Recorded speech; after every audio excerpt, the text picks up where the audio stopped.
Wednesday. Happy Wednesday, XO family. This is Christal XO, and tonight is Wednesday, which means we are talking dating diaries. I am one half of the dating diary conversation. The other half, of course, is my partner in crime, Scorpio Moe. What's happening? What's happening? Happy Wednesday, everyone. Happy Wednesday, Christal. Thank you. Happy Wednesday to you. Happy hump day to you. How has your week been thus far? I ain't gonna lie, it should be Friday by now, but it's not. That's just let you know. But today is the first day of Scorpio season, so let's get that out the way. You said that, and I actually needed to ask somebody. I had a friend that's birthday is today, and I thought he was, a Libra, but it turns out he is a Scorpio. So I'm gonna have to really ask him. Let me shoot him a text because he was. Let me ask you this. This my friend is 56 years old, and he was upset because he is single, and he was like, I'm not even going out with anyone tonight on my birthday. I don't have anybody to take me out, and I feel as though that's on him. I feel as though that's on him. So is he saying just in general, or because the thing is, you could say, well, I'm that, but do you like these people? If you don't like these people, then you can't expect, is it a one-way street or is it a two-way street? I think that there are people that he likes. He says that he's matured now, and so there are people that like him, but they're not what he's looking at this point in his life at 56, nigh unto 60. He is looking for a wife. And so that's not what he's encountering. So in the case, and this ties into what we're going to talk about later, but they could be everything. But if you don't feel that way, you can't make yourself, even if it looks right on paper, the heart wants you move to that. And if not, what happens is you will start to treat the people. It'll start to reflect in your behavior towards them. If you stay in there just because they're nice to you, you have to also feel a way towards them. And that's why he's not. Yeah, that's why he's not dating anybody right now. Because people will make you feel guilty. They're such a nice person, but what am I to do? I'm supposed to go with that, but then if I treat them messed up later, you're going to be looking at me and I told you I wasn't feeling it. The heart wants what the heart wants. Yeah, we just have to take that advice when it comes back, because a lot of times we want the person that we want. And I think that's, like you said, what we're going to talk about tonight. For all of you guys that are watching, we had a guest.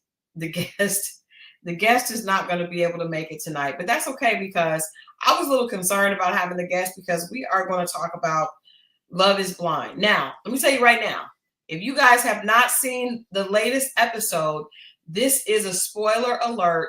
Please log off. I'm going to put it in the comments. Do not be upset with us later, because you know how people are. It was a spoiler alert, and I didn't know. I'm telling y'all now, it is a spoiler alert. Love is Blind, episode 12. This is the recap. Put the thing on mute, because I still want you to look at this. Put it on mute. We need you. We need the views. We do need the views. We do need the views. You're right. Or at least if you exit out, make sure you like before you go. Like before you go. That's fair. You know what I'm saying?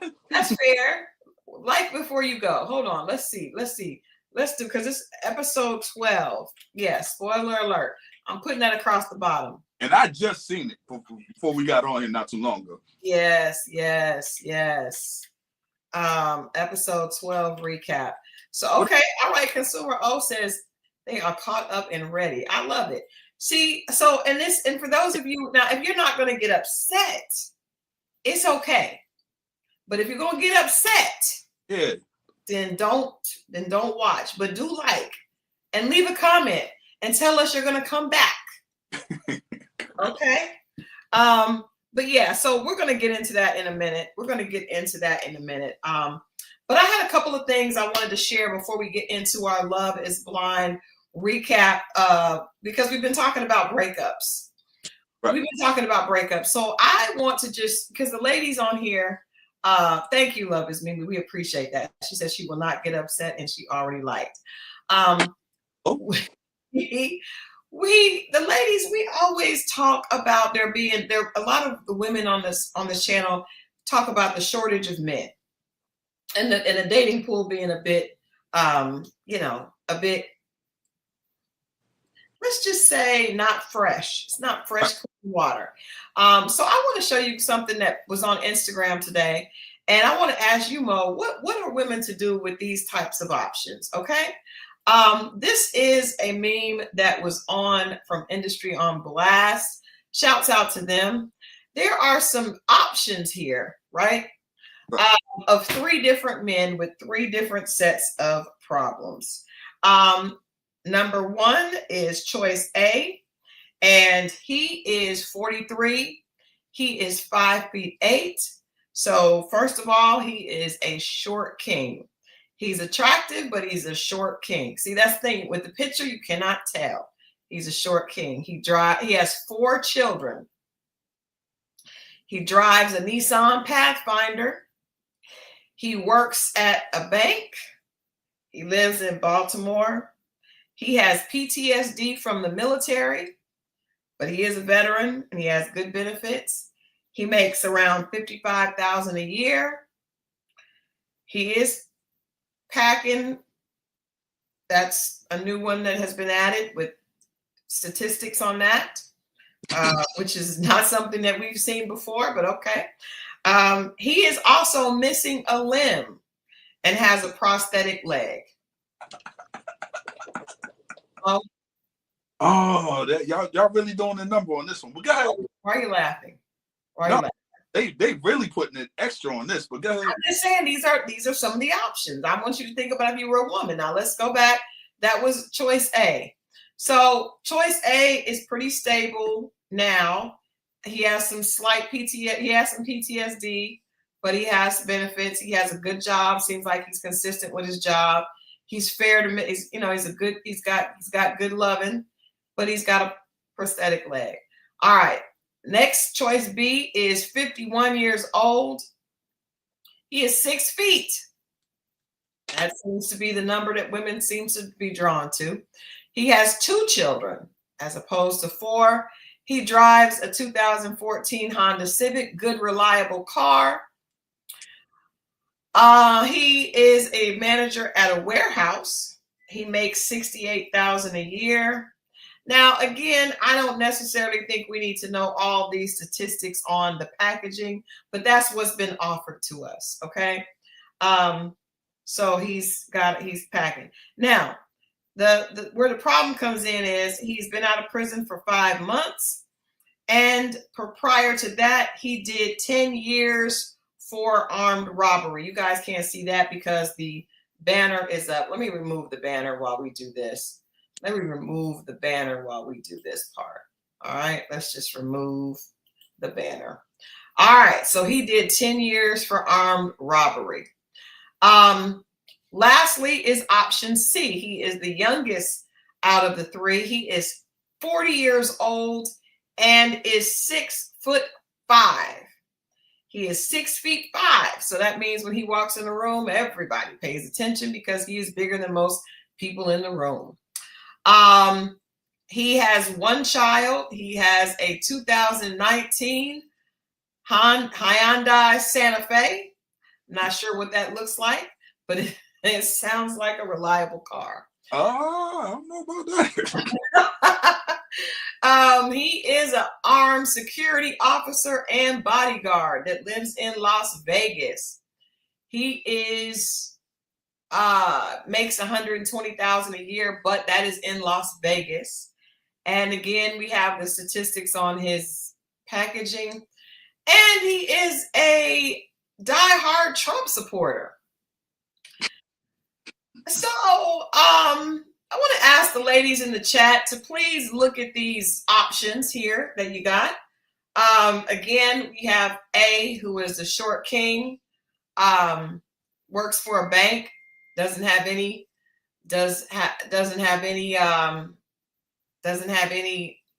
issues prior, except for the PTSD, and has good benefits, but the prosthetic leg. Okay. 4 children.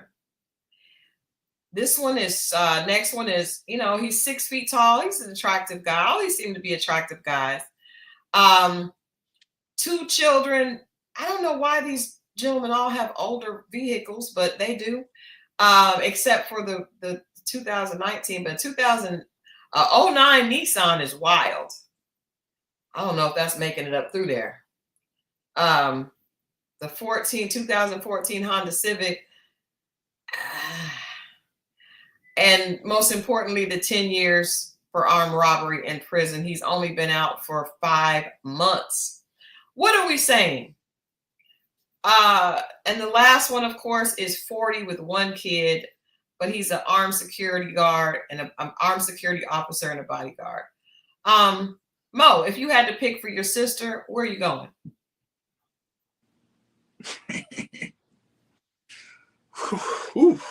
Yeah, come on. This is what your sisters are dealing with. This is what women are dealing with. It's tough. Can you read the first one again? He's 43 years old. He is 5'8", 4 children, drives a Nissan Pathfinder, 09 Nissan Pathfinder. He works at a bank. He lives in Baltimore. He's out. You don't have to read no more. He's out. Oh, okay. All right. Why is he out? First of all, he lives in Baltimore. Okay. Baltimore, Miami, and Vegas are the options. Yeah. And then the other one isn't such a bad situation. Which one? I mean, you don't know. Yeah, he robbed the bank, but you don't know why. He could have been trying to one of his kids and got to do what he, took a chance and crapped out, had to do the time. You know what I'm saying? But he came back, and in 5 months, he already got a job. So I'm just weighing out the options. Like, he's already got. That is not an option. 10 years. Yeah, I mean, that's what you get for rob. But I'm pretty sure John Q got more than that for what he did for his kids. That's not the same thing. But you don't know if it's the same. I don't know why he went and got that money. He's only been out of prison for 5 months. And he came back and already got a job. I know some guys that never been to prison, they ain't got a job right now. So that's true. All right. What about the last one?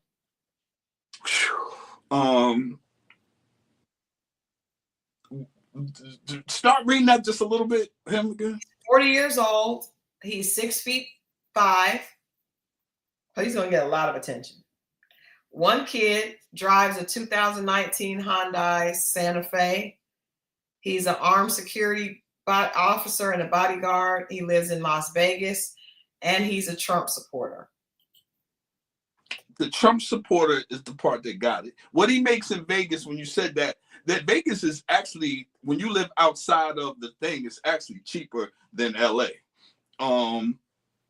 The Trump supporter is it's the only thing that has me worried about him. Other than that, I would just pick him. So you would rather pick the criminal than the Trump supporter? Hey, I know a lot of criminals that wind up coming out and changing their life.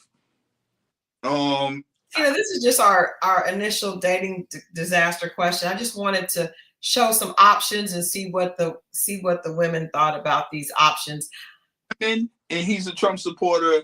I might not be too mad at that. We don't discuss politics and religion anyway, so I might have to go with the last brother. Damn, that's woof. That's what a lot of women are doing. I'm just probably gonna be single, and You're married. What are you talking about? I'm just saying, if those were my options, I would not pick any. I know I'm married. Thank God. Those are the worst of the. It's better stuff out there. Like, it's guys that do have it together that have no kids, but they're only 5'6", and they don't want those guys, but they're good and qualified for everything else. But the fact that it's height is a problem. But I do think at a certain age, which is after 35, everybody has more problems than just their height.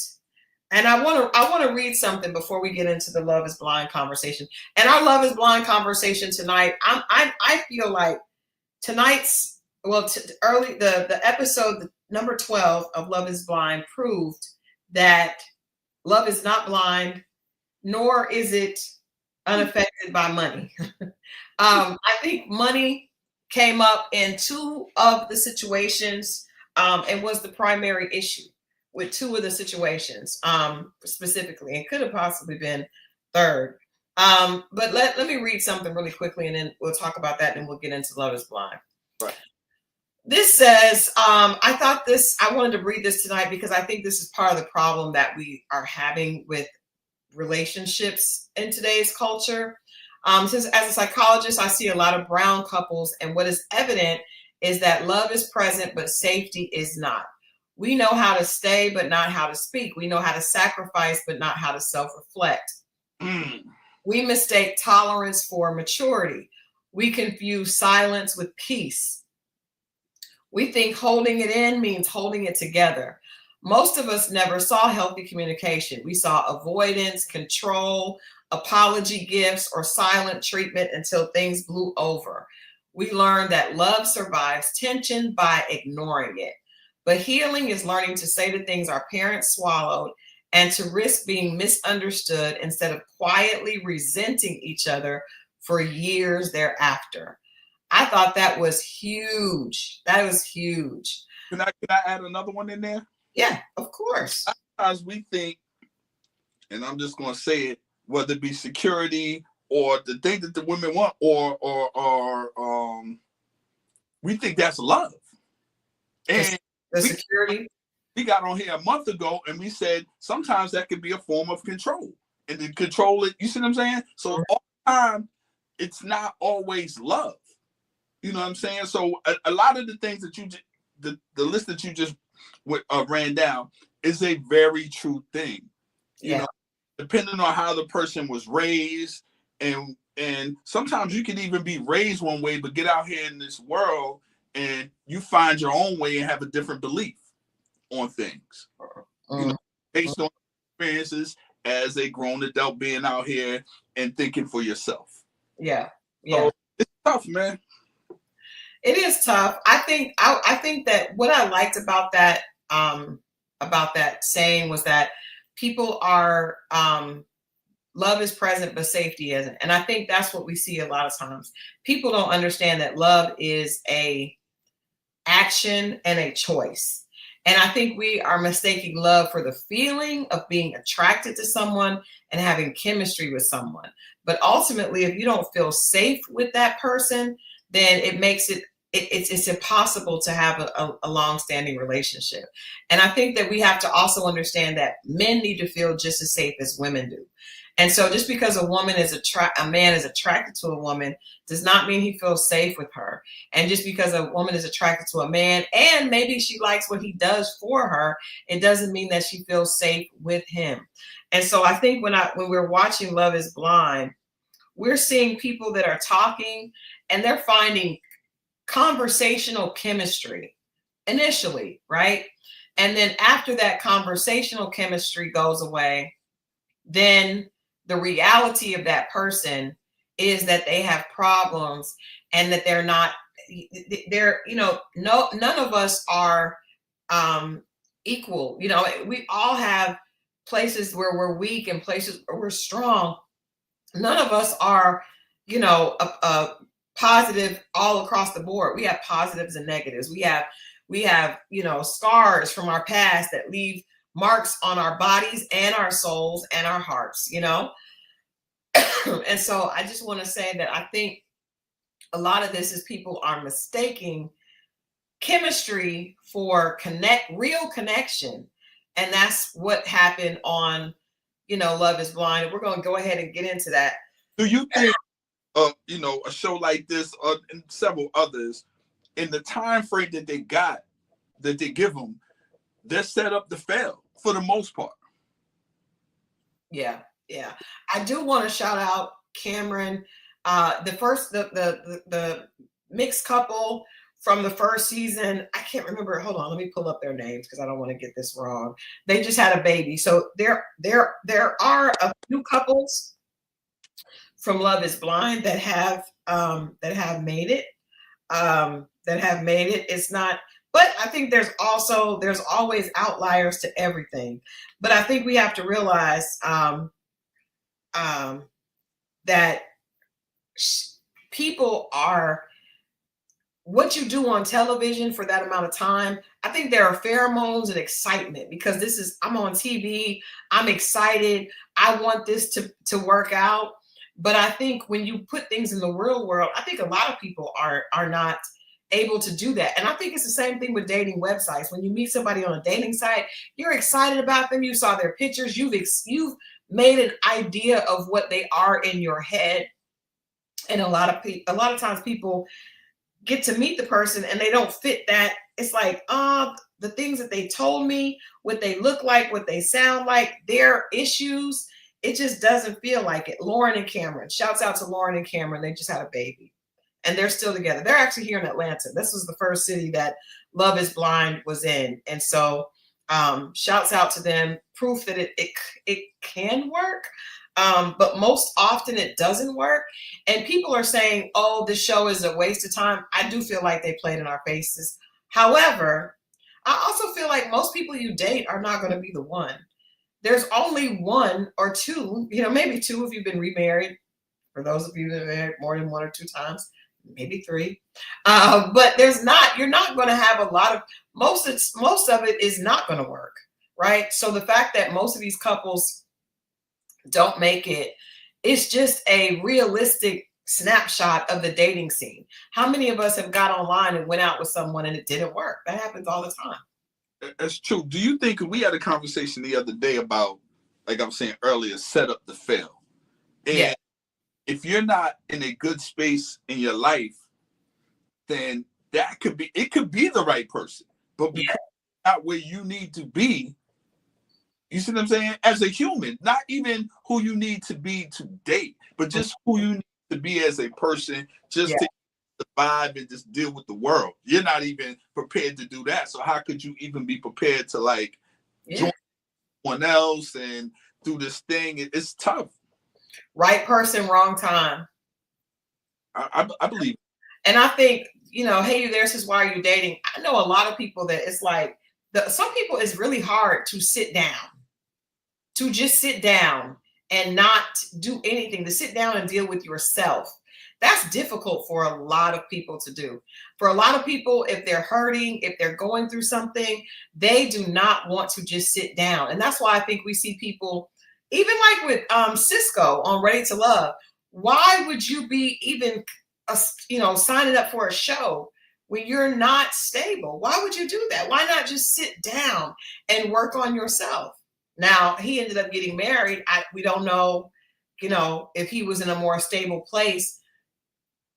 I don't know if a year can offer stability for someone that doesn't have a car or a home.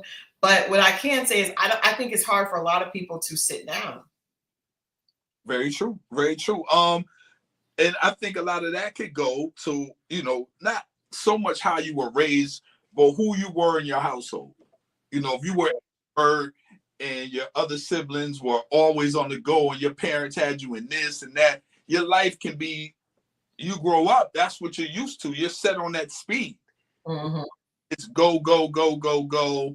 On a lot of cases. And I start to deal with yourself. Unfortunately, some of the people, something has to happen sometimes for people. I know people got incarcerated, had to figure it out.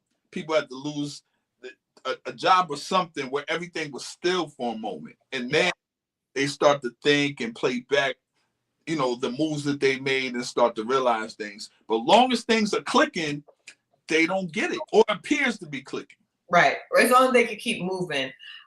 Let's jump into this. Hey, you there said, why did I initially think Creep Star Cisco? Girl, we would never speak about him on this show. So this is the first couple that I want to talk about. Ali and Anton. And the thing that was crazy to me about this breakup is the fact that I thought they probably had the most chance out of everybody. Initially, we even talked about them in the pods. They got engaged first. They seemed to be no drama until they got to live together. And then the drama started, because even on the vacation in Mexico, they were, pretty simpatico until they got home and she started clocking. I think I'm gonna say what I think, and then you can tell me what you think. I think that for her, she did not like him for some reason, and I feel like she was looking for reasons for it not to work. I do feel like she's a very beautiful woman and she wanted to be on TV. I think he was really in for it. I don't believe she was, because him drinking, the times that she was drinking, she immediately went to the bathroom and questioned his friend. The fact that a single man went to a strip club for a bachelor party is to me, is not grounds for her to be saying she doesn't like his lifestyle. He was single, right? And he also was very open and willing to change. It seemed like he was willing to change and not be out partying. He really, really valued a wife. The way that I know that he did is because you notice that both of them were very family oriented. Both of them come from families that their cultures were different than, they were from another country, and both of their parents were very, very, very involved in family. His mom, I love seeing his mom like get him ready, and his mom talked to him and tried to like prepare him for whatever would happen. I think his mom didn't really trust her. And I think even her mom and her sister, seeing her family, how interactive they were. A couple of things I remember: her mom was a bride that came to the States and married someone that gave her a better life. And so there was this idea of being pampered and spoiled and living a soft life. Two things, and I'm gonna let Mo take it away.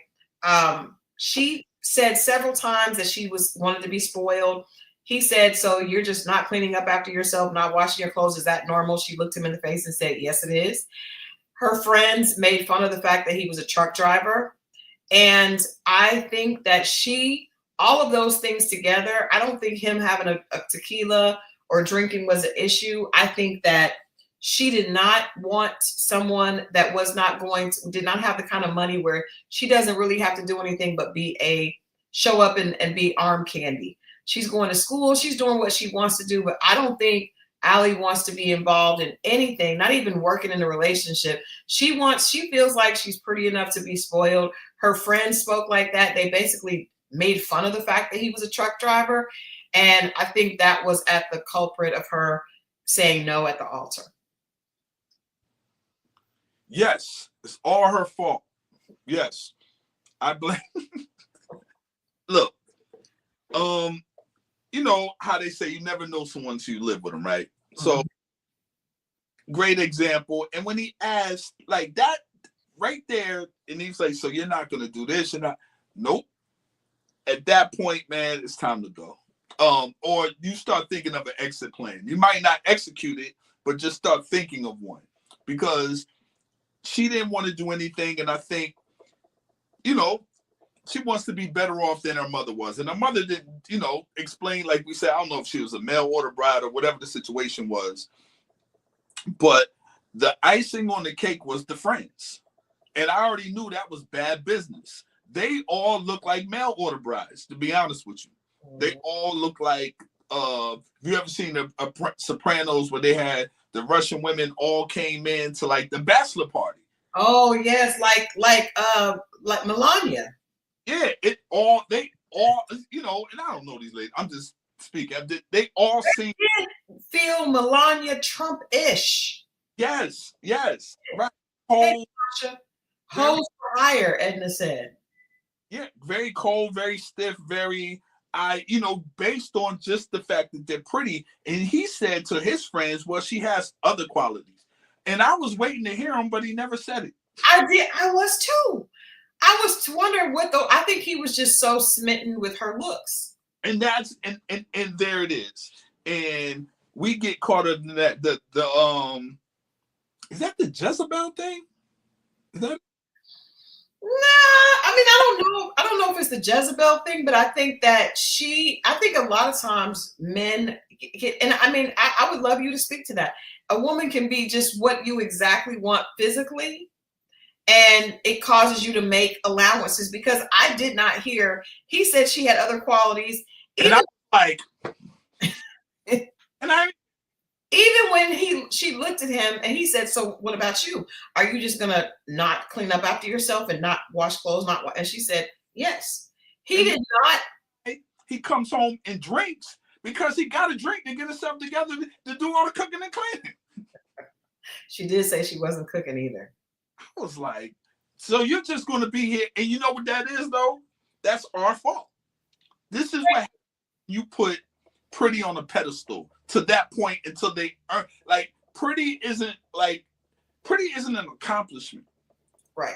You know, it's a natural thing and we love to look at it, but some guys get so caught up into that and how it looks that you'll sacrifice how you're being treated because of that. And I hate you there. Mm-hmm. And to back up out of that is I've seen a lot of guys have problems getting up out of that. You know, because you start talking to her and you're looking at her, because we stay longer for the same reasons. Like, even if you know what's wrong or you're arguing, and she could be whoever's right, but you tolerate a little bit more when you are attracted to someone, I believe. Yeah, absolutely. And I feel like with him, I couldn't understand. She was very condescending to him. She was very short with her answers when it came to what she wanted. But her friends, and I'm not just saying that because my husband is a truck driver, but the way they were like giggling and it's like, oh my gosh. She said, well, he wants to do other things. And they were like, well, what if he's just a truck driver forever? And they were making fun of it. But that's that the one thing they did say, which I tell everybody to do, when you meet someone, especially at a certain age, ask yourself, because men do it. We don't, this is the part we don't really care. It's like, we see you and whatever you're doing, you could be doing that forever, and that's fine. But when it's open, or what if they don't grow? What did she say? Something about, and we've had that conversation before. We're not investing in people the potential.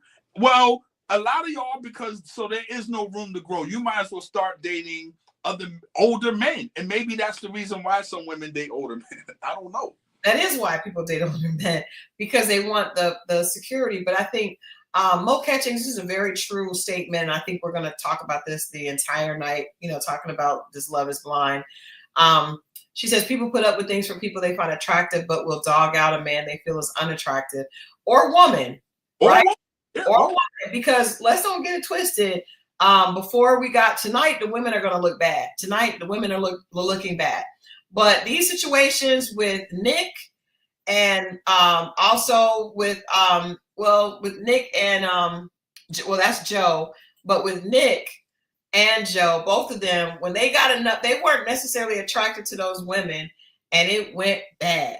It went bad. But see, that part, it's like, it's going to go bad. When you're this far in it, there's no way it's going to be good.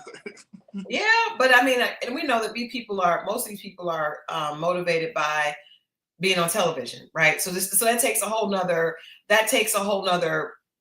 dimension into it. A lot of people stay in relationships because they want something from it, but there's the added, motivator of being on television. So Allie probably would have left him immediately, because I don't know. He said he wasn't sure if she was attracted to him. What do you guys think? I wasn't sure. I think because she was kind of like, she seems like someone that also has a very fake voice. Like, I don't know. It just feels very fake. Like she's acting as a trophy wife that she feels like she's supposed to. But I wasn't sure if she was really attracted to him or not. What do you think? It's the nose. She didn't like the beak. Well, thank you for getting right to it. Marriott says she was not. So you guys don't think she was attracted to him either. I started wondering. I was like, she doesn't really come off like she's really that into him. Yo, you know the women I kicked out my house. I told you that story. If they were better looking, I might have let them stay around at least a little bit longer. But you get the exit immediately. If I'm not, that's how it go. Unfortunate. The nose was nosing. Y'all, this is hard. But there were some other women that thought he was attractive. I mean, I thought they all had big noses in their culture. My bad. Okay. Hey, now that was racist. It's I think it is. I think it is. I think it is. If we were listening to a white podcast and they said that about a black person, yes, I think we would feel yeah, like it was right. My bad, Russian people. racist. Overall, I did not like Ali. I think that she was really fake, and I think her personality was very self-centered and self-absorbed. And I think when we look at her, you know, her all she had was pretty. There wasn't anything else. Even like you said, with his friends, for her to me, for her to take what his basically try to pump his friend's girl for information in the bathroom, I think she just wanted out. I think she didn't like him and she just wanted out. She wanted to make some drama. She wanted out. Her mother, man, her mother, you know, I like their families more than anything. I thought seeing her mom and how her sister came at the very last moment. Um, he did say that either. That was wild. But yeah, I thought that I actually think he was serious. The women look bad this season. I think he was actually serious. We're talking about at the weddings, not the ones earlier, but at the weddings. I feel like he was really serious. I think he was really looking forward to being a husband. I think because of his culture, he had decided he was going to, you know, play for a certain amount of time and then settle down when you find the woman that you want. But I think this is a good lesson to men that often, you know, settling for the looks only, because he was going to be miserable with that girl. So let me ask you this. So a man with a past like that, I mean, but they're trying to settle down, is like, so is he allowed to settle down? I mean, I don't think the past was the problem. Okay. I think that was her trying to make it up, because I feel like most men, especially if you're any type of successful at all, right? And he's self-sufficient. So a single self-sufficient man is going to be out doing him. That's how he gets prepared to know that he's ready to get married. I think that's successful to do that. right. One would hope. But yes, she was, I don't believe that him going out and him having 2 beers after work was a problem. I also think the producers were extremely petty for zeroing in on him drinking the wine after she dumped him at the altar. See, they need to zero in on the dishes in the sink or something like that. If y'all gonna be, let's even this out, man. Yeah, I didn't like that. I didn't like that. Was the first one. It set the tone, because I felt like if anybody had a chance to make it, it was them. And yeah, it was crazy. Moving on to where we knew we needed to move on to. Oh boy, here we go. You sure this one now? Okay. Oh yeah. Because the last one is the one I want to really talk about, the money. I think this last one with Jordan and Megan is going to explain why I believe men just don't need to date women that are out of their financial bracket. It doesn't need to happen. But let's talk about Calabria and Edmund. First of all, I feel bad about some of the comments I made about Edmund. I said I felt I would be afraid of him just because of the way he communicates. To me would be a little bit scary, because he's very extreme, right? And I said I would be afraid. I feel bad about saying that. I feel like this is a person that's been through a lot of trauma. First of all, let's acknowledge that his mother did not show up, and we all can speculate about why she didn't show up, right? His mother, like I said, his mother's personality seemed a lot like his. His mother's personality to me seemed like someone that is struggling with something, some type of issue, you know, the type of issue that would make them not be able to raise their children. That's what I feel like she's still struggling with. We met his 5th grade teacher. For him to bring his 5th grade teacher, that says, and he's graduated college and is working. That says that, you know, this man doesn't have a lot of family that is there for him, or people, right? And it also says that there were some rough times. He mentioned it was a really touching scene with him and his teacher, his 5th grade teacher. He said that she would make sure that he ate, because a lot of times he didn't have food when he went home. She basically poured into him. She actually told him, if you guys pick this up, she said, you can call me mom. She said, you can call me mom number 2. And he said, or mom number 1. Yeah, I peeped that. I was like, oh my God, I felt so bad for him. And yes, the 5th grade teacher really cared about him. And you know, I think that's a testament to the fact that, you know, color doesn't really matter if a person has a good heart, that comes through. And she actually said that having him as a student taught her that she could teach to other children. It was a beautiful moment.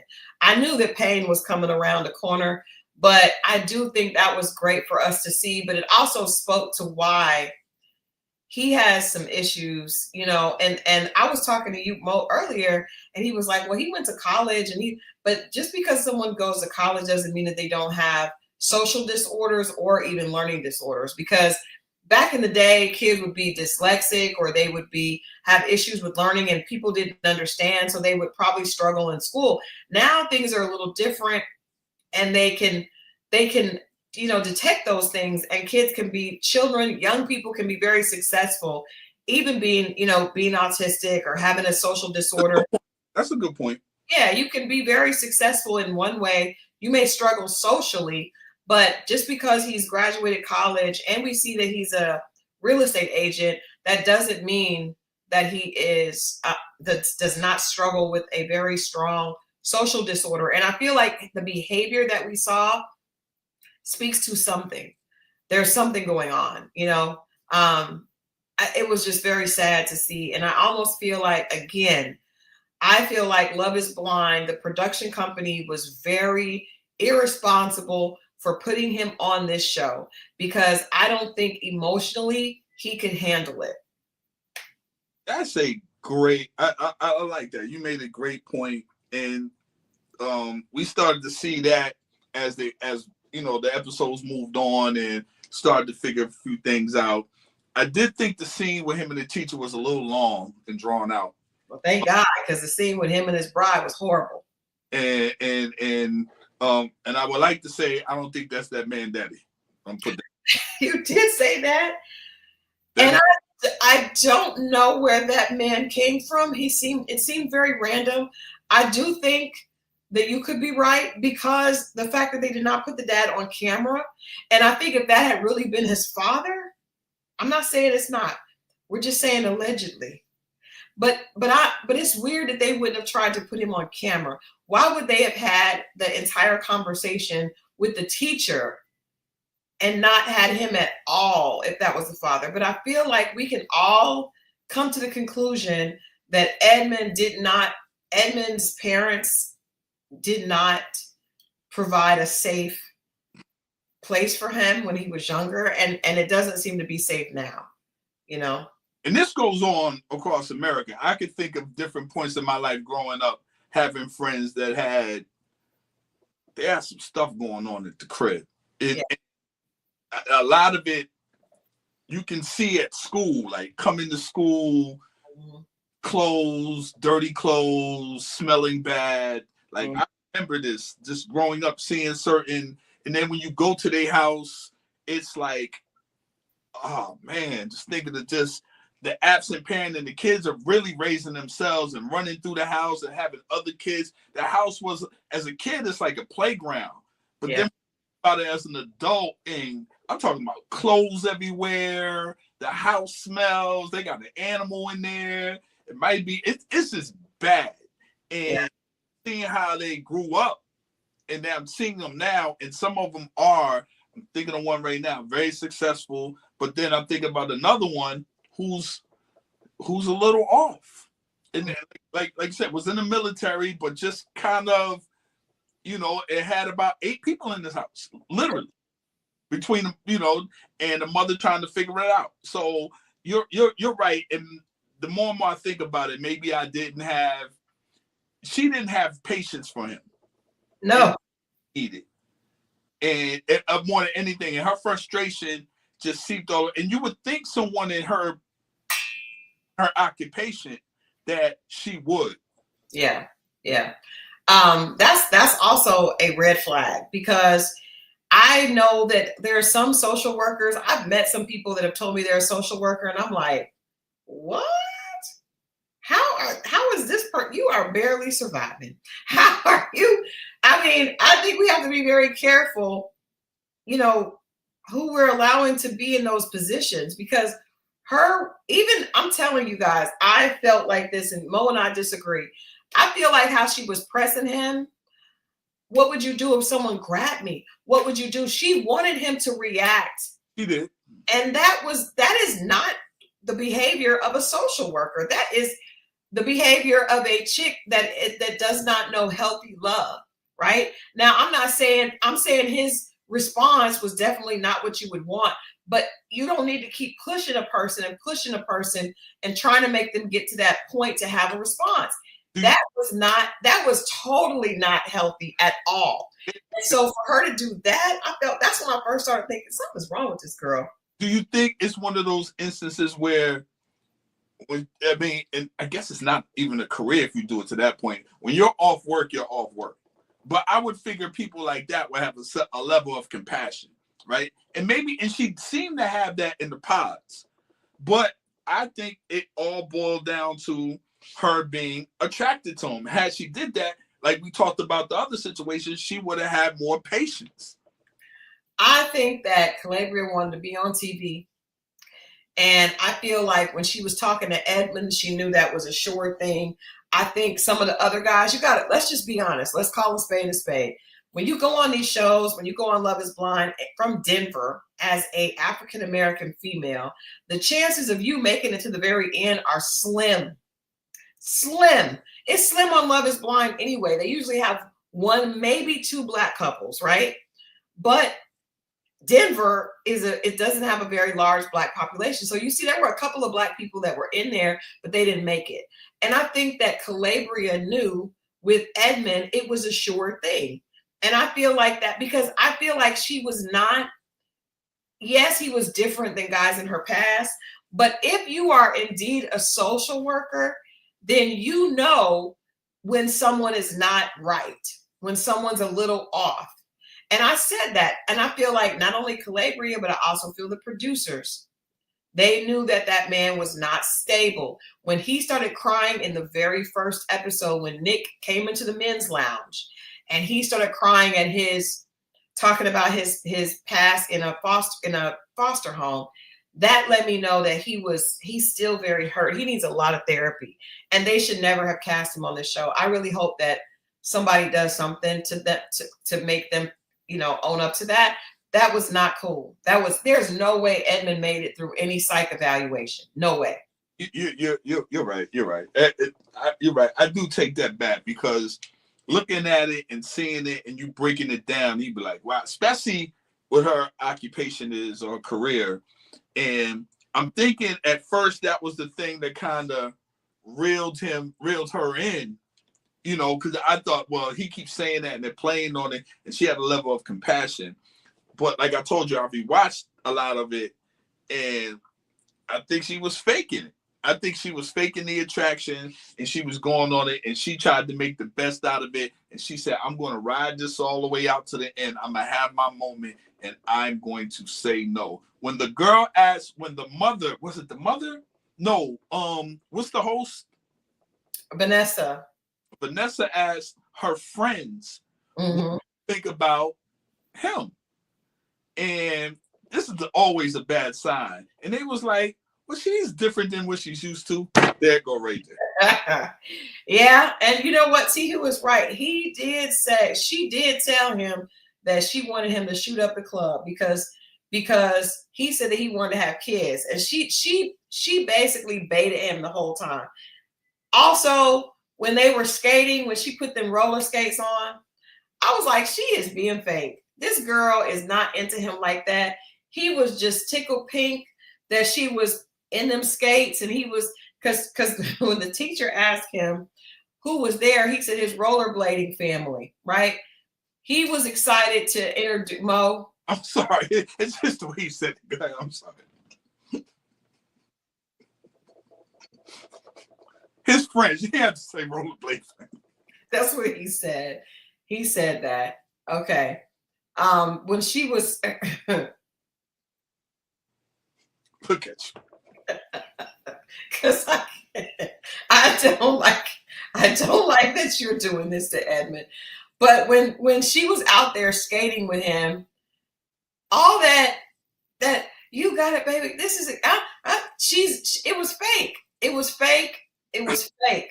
It was fake. Because do people really talk like that all day? What do you mean talk like that all day? Hey, baby. He was like, yo, you're my baby. I love you so. Do people really, is that a real thing? Because if I will say this. I will say that I have, when I was in the dating pool, God help me, there are some men that will try to talk to you like that. And it doesn't work for me, but it has to work for some women because they're doing it. I've learned about you people that you do what works. So I've heard because I'm quick to tell, and I've told you this, I'm quick to tell a guy, don't call me that. Just call me Christal. Don't do that. Because the whole I gotta come see my baby. Ooh, look at my baby. You know what I'm saying? I never. You know what? Hey, you there has a good point. If you listen to that call, that jail call with Thug and Mariah the Scientist, it sounded like a Love is Blind conversation. You know what? Yeah. It really did. Okay. Yeah. Thank you so much. I love it. I just want you to look good, baby. Thank you. I love it. I love you. I love you too. I love you, baby. I was just like, ugh! But that is what it sounded like. That is, like I said, the way Brad and Judy talk to each other. They do. They do. I've been around them. Now, do I think they do that when the camera's not on? No. But, oh, I love you, beautiful, beautiful, beautiful. I get on my nerves. Or maybe because I'm not used to it and I'm under, because if somebody do that to me and I'm feeling good, I feel like cussing everybody else out that was before that. I'm like, y'all treated me wrong because I didn't know that this could be like that. But apparently people are doing it. You know, I don't know if it's this girl, that conversation that she had, but I love you. I love you so much. I love you. I love you, but I love you. I was just like, what? But I do think people do that because, yes, you're right.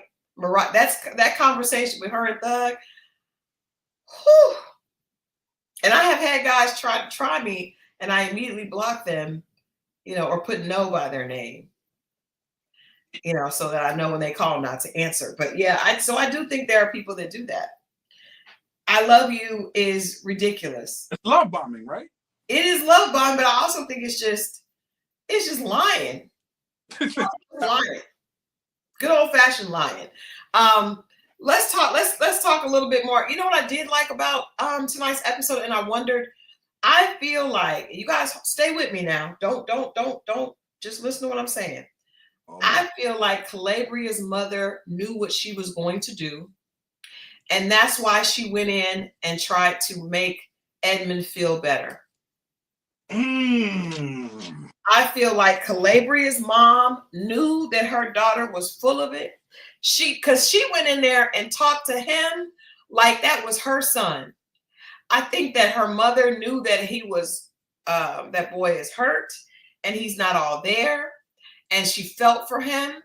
And she went in there and tried to affirm him. Calabria's mom was the real MVP.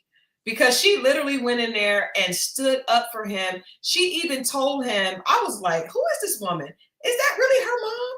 Because when he said his mom didn't show up, her mom said, well, you know what? She probably had something else to do, but we don't want to hold that. Her mom asked him to give his mom grace, even though we know that his mom probably was on some other stuff. She affirmed him. She literally went in there and really affirmed him before she went in there with her daughter. And I thought that was so dope of her. But I do feel like she knew what her daughter was going to do. She knew her daughter wanted to be on TV. And I think that her mom has a heart and she felt for Edmund. Yeah, that makes sense to me. I can see that. I can see that. She might have even told her mother, but like, listen, I'm for TV, mom. I'm trying to get up out of here. I'm trying to. This is gonna be the ticket, and the mother has. Yeah, I can see that. Yeah, because her mom, I mean, her mom had you could see that true compassion for him because she did not have to do that. She did not have to go over there and love on him like that beforehand. I did. I really did. I thought that was huge of her mom. Because she said she came up there, I didn't put my makeup on. See, I'm glad I didn't because I was going to cry. You knew you was going to cry because your heart went out to that man. Yeah, she did. She knew. And she went in there, when she went in there and talked to him, and then she went in there with her daughter and put her makeup on. But she had to know. And I think she knew that he's not okay. You know what I mean? That sound that Edna made when she said no. He sounded like a hit dog. Mo. He did. Hit dog's going, man. I was like, I felt that. I ain't gonna hold you. Actually, I ain't gonna lie. Anton was broke down too. I felt bad for him too. He was crying. He was sitting in the chair, wiping his eyes. Now he did seem a little bit like a regular man. No disrespect to Edmund, but I'm just saying Edmund is not he has some things that he's got to work through, or he's just different, and it's a beautiful thing. But they both were hurt. We saw two really hurt men tonight. Actually, three. We're gonna get in that in a minute. But yeah, I think that her mom and his teacher, thank God his teacher was there. Imagine if his teacher had not have come. The rollerblade people would have helped hold him down. I'm just saying. I don't like it, Mom. Listen, man. You're cold, and I don't like it. Oh, but they saw the teacher was there. He had a longer relationship with them. Tears rolling down his face. They would have rolled up on that out of there, went to the park. You know what? We're moving on. I'm not going to do this with you.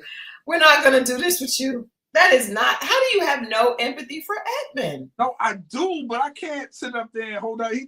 I realize he need help, and what can I do? When he did the I don't know what kind of cry that was, whatever he did.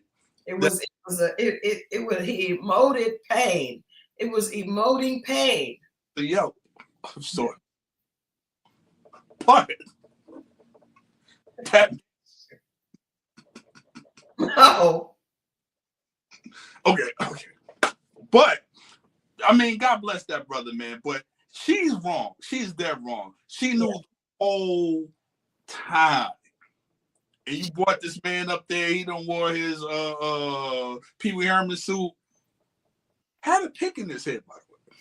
He did. He had a pick in the hair. He always has the pick. And I was a little thrown off by the color choices of the gray and green.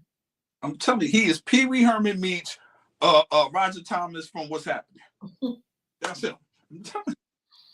I really felt bad for Edmund. He got set up, but I think the true villain is the producers, because they knew that man wasn't going to make it through. They should have sent him home. They should have sent, this season we saw two people leave, actually three, that horrible Casey, but also I think, Edmund should never have made it. And I do think, we're going to talk about Megan and Jordan next.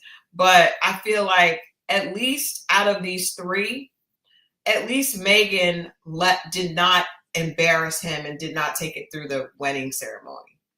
I think Allie knew what she was doing. She didn't want to be with him. She didn't have to go through that. I think they should have been like Joe. When Joe was like, I ain't putting that tuxedo on. You're just not my person.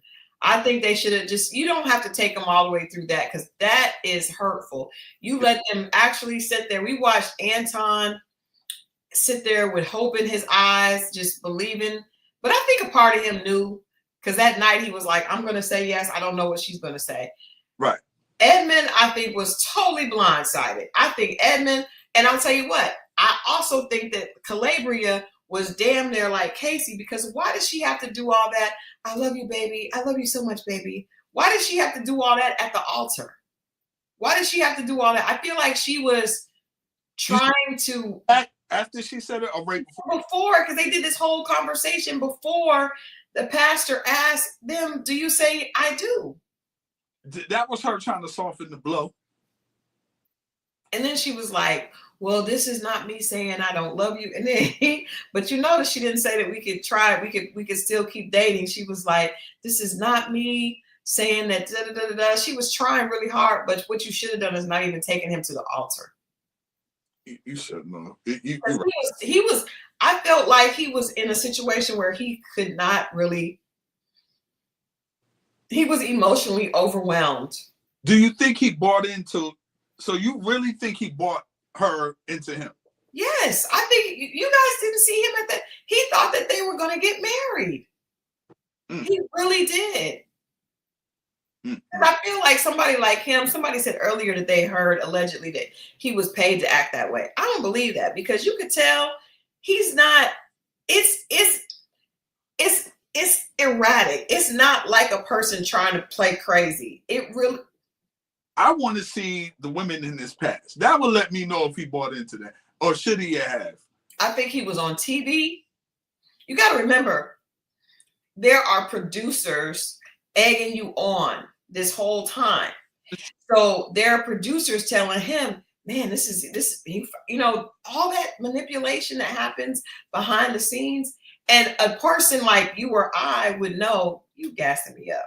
Right. I understand. But some people don't know. Some people, even like us, don't know, because there are a lot of people that you remember, all of us were worried for AD. All of us saw that Clay was on the BS. The first thing Clay says when he sees her in the wedding dress is, your body talks about her body. He never said she was beautiful. It is very clear to other people what is happening, but the show, the show puts people in a situation where they're in a bubble and they're only exposed to what they are hoping is going to happen. Got you. Makes sense. Okay.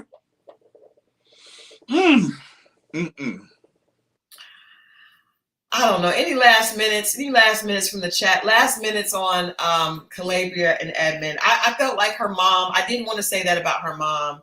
I do like the fact that her mom had empathy and compassion for Edmund, and probably knows Edmund is a good person.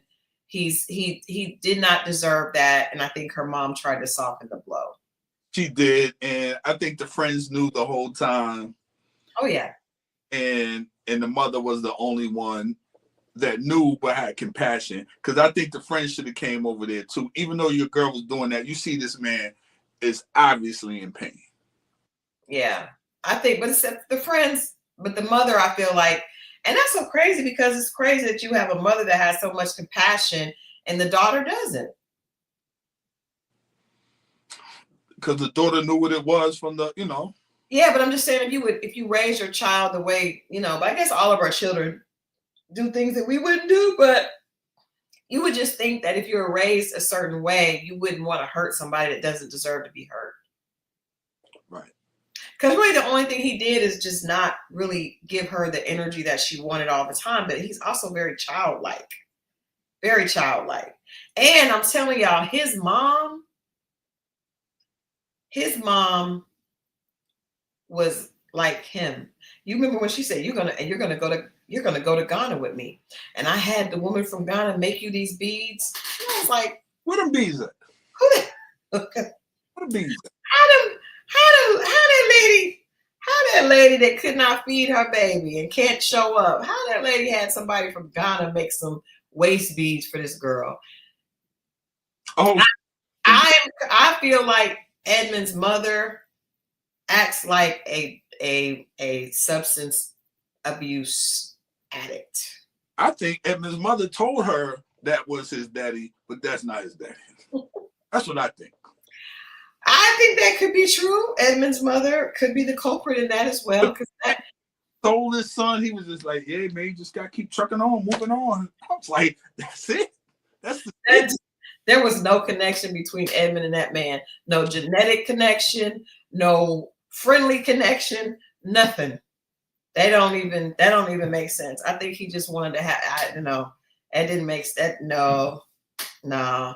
And I say that humbly as someone who had a parent that was a substance abuse addict. I feel like Edmund's mom, the way she started crying in the scene out of the blue, the way she was kind of like, it was just very erratic, her behavior. And this is my son. I love my son. And you're just so you my daughter, and you're gonna be like my other daughter. Like, just hey, my mother met somebody. I brought her up there. My mother was just over the top. I don't know what I was like, what are you doing? That's how mothers are, though. I don't blame her for that part. That's how mothers are. I'm telling you, that was not like a regular mother. I mean, yeah, but you know, when you start crying, because what happens is she was happy then said, I'm telling you, addicts be going through emotions way too fast. No, they do, but there is a level of guilt sometimes when absolutely when it's especially when the child didn't wind up being successful, graduated from college, sports, and they didn't really have anything to do with that. Absolutely. I'm telling you, I am a child of one. And you know what else? Marie on Bell Collective, her mom was like that. I'm telling you, they just be going through emotions way too quick. And they're emotionally manipulative because they, that the disease teaches them to be that way. Yeah. Oh, I know. I don't like it. We definitely know that. I'm just saying, I think she still has the addiction because of how her behavior was on the show and because of the fact that she just wasn't able to show up. And you could tell it was more than she just not here. And Edmund looked like he was almost in tears over her not being there and there not being a real reason for her not being there. And then this random dad that they didn't put a mic on. Again, the villain was the Love is Blind producers. That's a fact. In every situation, and all the way around with that situation. Let's get into this last one. I feel like because this is Dating Diaries and we talk about dating all the time. I have said over and over again, and I know this is going to sound bad. Tihu said a dad looked like a stud, and did. And did. And it did remind me of The Blind Side when the white teacher was there. She was like, "You can call me mom." I was like, "This feels like The Blind Side." Hey, it's a lot of people that come in to say today, man, but it takes a village. But God bless them. God bless them. But all right, so I say this is my another controversial statement for the night. I just don't think that women should date men that are outside of their financial tax bracket. I don't think it works. I do not think it works. I think that it works like Pretty Woman with Julia Roberts and the rich man. Who was that man? What's that man's name? Richard Gere. I think that works. I think the Oprah money, the woman that has Oprah money with the average blue collar worker, I do not think that will ever work. You tell me that all the time. I do tell you that all the time. I don't say it publicly. I'm saying it publicly. And this clip explains why. It explains so many conversations I've had with my girlfriends, the conversations and the honesty that we don't just want to have. So we've got to have it here as a family. Let's watch this clip and then let's get into it. We're like ships in the night, like two different people. I don't think we're that different. I know you keep saying that, but I just don't see it. I mean, we are pretty different. You are very simple and doing the same things every day, eating the same things every day, all of that. You're a picky eater, I'm an adventurous eater. So what? Yeah. You don't have to eat the same things. You don't have to do the same things as me. I feel like that's a weird thing to say we're not compatible. If I had $1 million gazillion, I would be doing whatever I wanted with you, I know, Jordan. I know you are encouraging me to still do all the things that I've been doing on my own, but I've been doing all those things by myself for the past 4 years, and I want to do those things with a partner. I've never dated somebody with a kid. All right. There it is. This is where it gets tricky because I'm hearing something like that, and the first thing, and he said it, as a matter of fact, he didn't say it at this clip. Obviously, you was doing those things with people, and it didn't work out.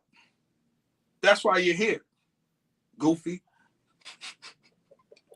Yeah, she was doing those things with other people and didn't work out. However, and Marriott says what she says and what she says she wants and her needs don't align. And I think that's true for a lot of women.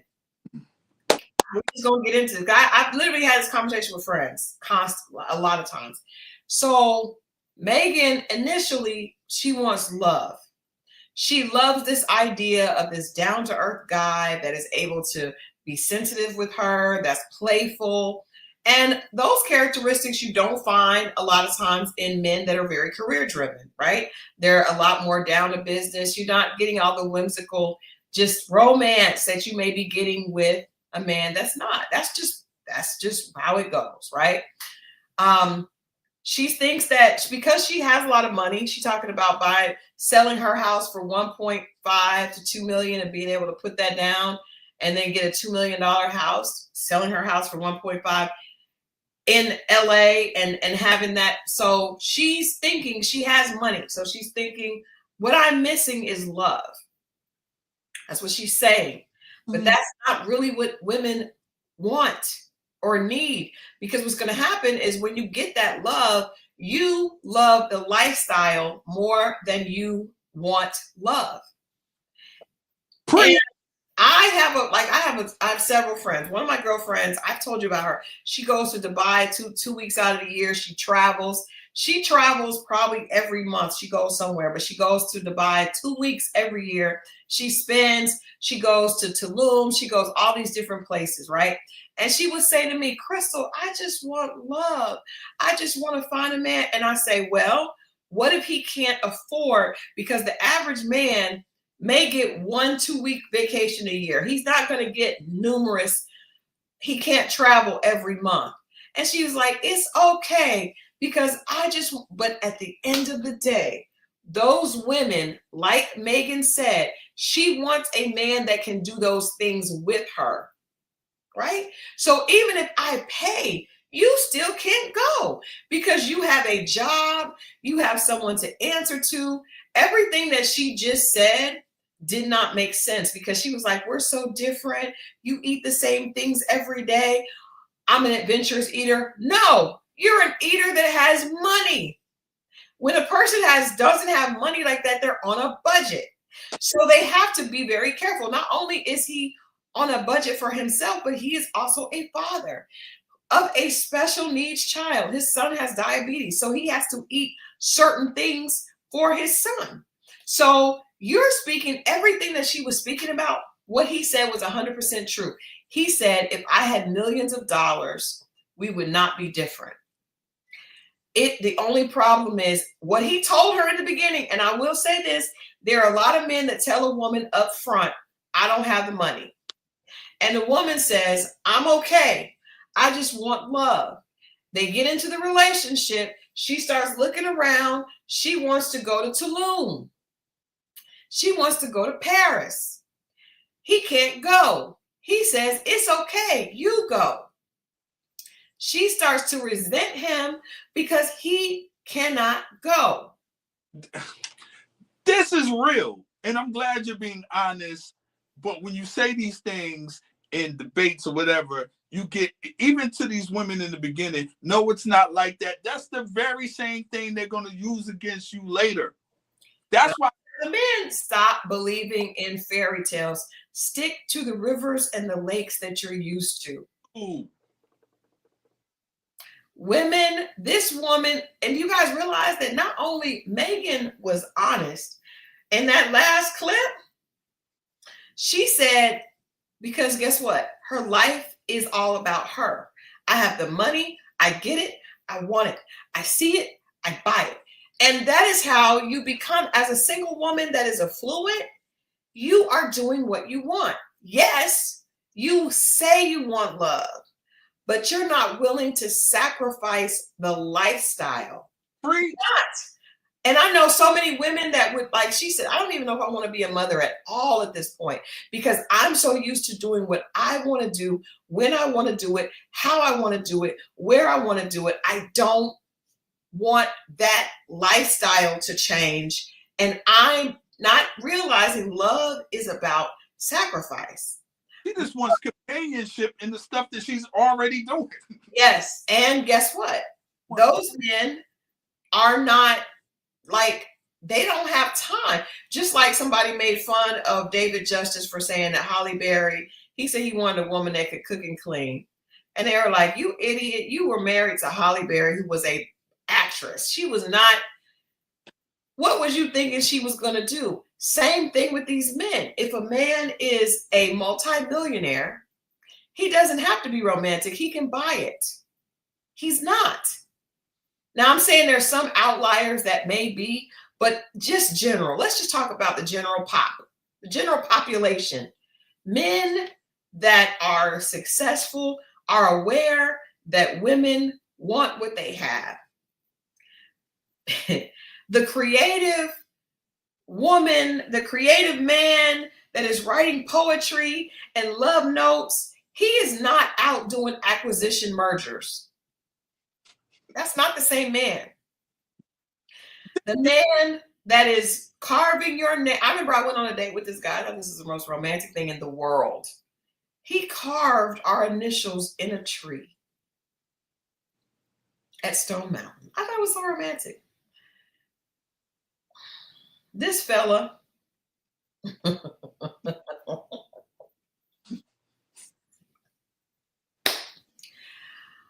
if you were to ask me, Christal, would you want to be with someone that carved your initials in the tree, or someone that could take you to Puerto Rico or take you to Belize? I want to go to Belize. Do I visit the tree? Never. I've never returned to the tree. Never have I returned to the tree. Take notes, fellas. I've never returned. So I just think that women, we need to stop lying. When you meet a man that fits the bill of what you want, if he doesn't, Megan wasted Jordan's time. She wasted his time because there's no way that now maybe she didn't know, because sometimes, let's say this, let's say it. Sometimes what you're missing, you think you want it more than you really do. Because you don't have it, you think you want it more than you do. And because she doesn't have love, she thought she wanted it more than she really did. When she got love, then she was like, well, this is boring. She said, I had no idea that it was going to take so much with a child. What? She was caught up in the rapture. She was excited about being the romanticism of being this Luca and I need you, the stepmom. And that is also why people should never use their hardship to get someone, right? Because it doesn't work. With him saying, Luca and I need you. No. And that's why he said his only regret, I love the fact that he was honest, since I regret introducing her to my child.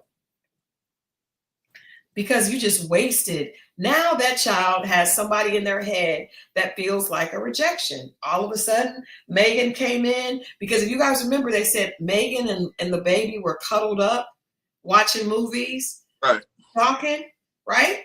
So the child now has been exposed to someone that they're probably like, where is she at? She was nice. Do not introduce your children to people that you're not sure you're going to be with, because that does them more damage than good. But the fact that she saw all that it took, and she was almost like she was disgusted. I give Megan credit for not walking down the aisle, but she was like, I don't have time for this. I got to get back on the jet. She said, I want someone that I can do these things with. And my thing is, the guys that you could do them things with want a woman half your age. We can talk about that. But here's the thing. She just didn't, like, you could tell his energy, because now you see him, he's showing all his tattoos. He took his glasses off. He's a different dude that walked in there at the end. You know what I'm saying? When he ended it. Well, she ended it. She ended it. And I don't think he was expecting it. Linda says, but she's not rich enough to care about him having money. If she had a big bag, his income wouldn't care. She would take care of him. Look at Cher and her boyfriend. She said, I am the rich man. I don't think Cher is a good example because Cher has more money than most people on the planet. She's an outlier by far. And she's nigh unto the cross. Yeah, she's like 70-something years old. I think she's in her 80s. But she and the guy that she's with that used to be with Amber Rose,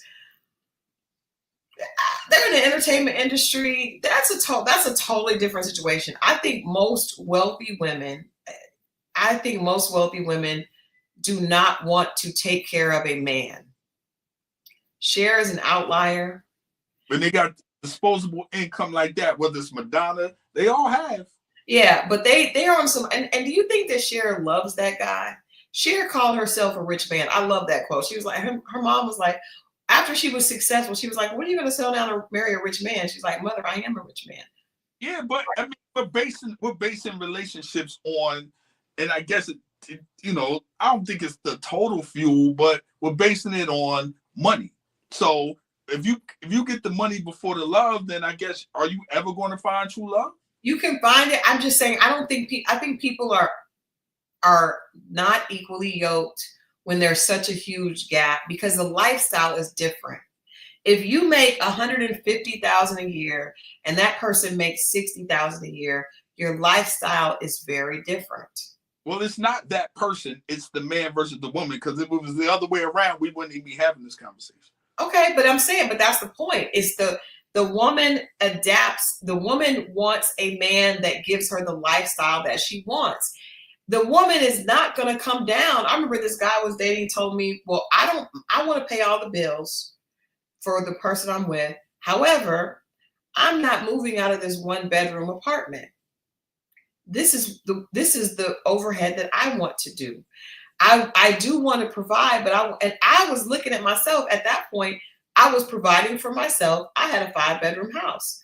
Why would I leave my 5-bedroom house and move into a 1-bedroom apartment? I don't want to. What the bill pays or what, man? What you want?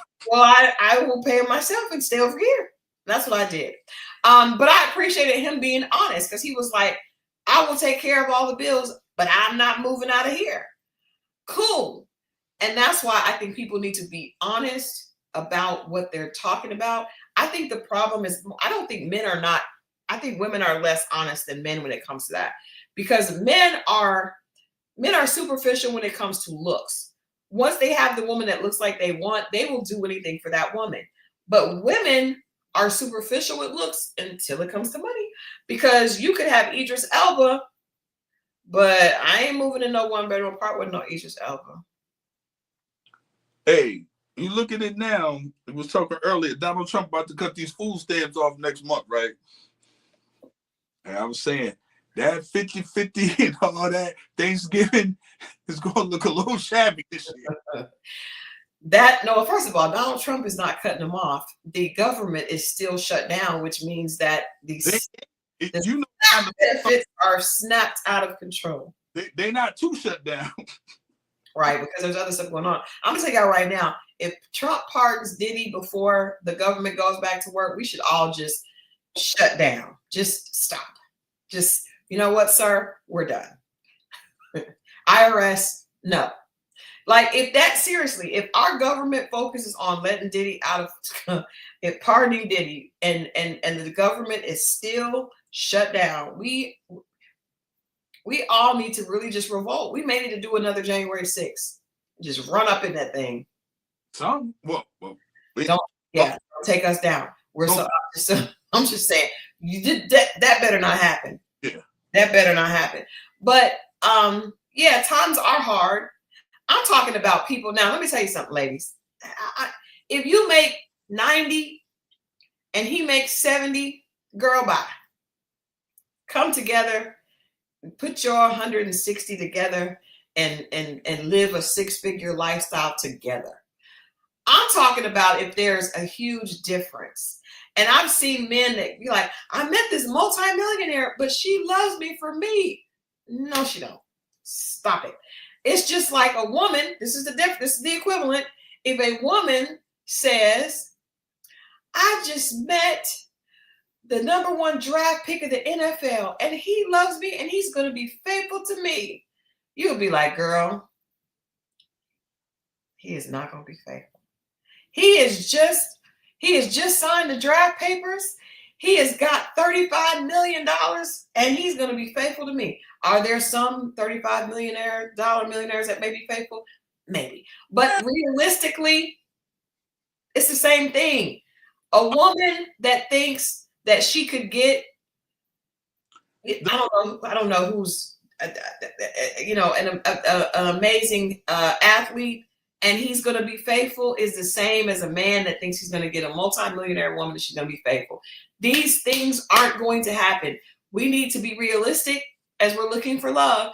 And if you meet a woman who's way out of your price bracket, if she drives a Maserati and you drive a Ford, sir, Here's the thing. Even when you're faced, and I've been faced with, trust me, and you say this to them. But you don't.